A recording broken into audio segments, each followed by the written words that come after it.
অভিশপ্ত কবরস্থানের গল্প। গ্রামের শেষ মাথায় এক পরিত্যক্ত কবরস্থান, চারপাশ জঙ্গলে ঘেরা, পুরনো গাছের ডালে ঝুলে থাকা অদ্ভুত কালো লতা। লোকজন বলে সেখানে রাতে কারো যাওয়া মানে আর ফিরে আসা হয় না। কথিত আছে বহু বছর আগে সেই কবরস্থানে এক জাদুকরকে জীবন্ত কবর দেওয়া হয়েছিল। মৃত্যুর আগে সে শপথ করে গিয়েছিল, আমার আত্মা শান্তি না পাওয়া পর্যন্ত কেউ এখানে শান্তিতে ঘুমাতে পারবে না। তারপর থেকেই রাত হলে কবরস্থান জেগে ওঠে।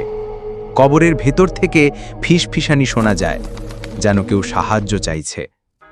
মাঝরাতে বাতাস থমকে যায়, পাতা নড়ে না, অথচ কবরগুলোর ওপরে ছায়ামূর্তি হাঁটে। একবার গ্রামের কয়েকজন যুবক কৌতূহল নিয়ে সেখানে প্রবেশ করে। তারা হাসতে হাসতে কবরের মাঝে বসে গল্প করছিল। হঠাৎ মাটির ভেতর থেকে কারো হাত বেরিয়ে তাদের একজনের পা চেপে ধরে। বাকিরা ভয়ে দৌড়ে পালিয়ে যায়, কিন্তু যে ছেলেটিকে ধরা হয়েছিল সে আর কখনো গ্রামে ফিরে আসেনি। এরপর থেকে মানুষ ওই কবরস্থানের কাছে গেলেই অদ্ভুত ঘটনা দেখে।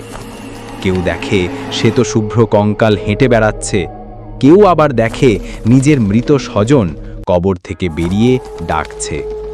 গ্রামের বয়স্করা বলে, যে কবরস্থানের মাটি অভিশপ্ত সেখানে কখনো শান্তির আত্মা নেই, ওটা মানুষের নয়, অশুভ শক্তির রাজ্য। ভিডিওটি ভালো লাগলে একটি লাইক দিয়ে আমার চ্যানেলটি সাবস্ক্রাইব করবেন, যাতে পরবর্তী ভিডিওর আপডেট সবার আগে পেয়ে যান।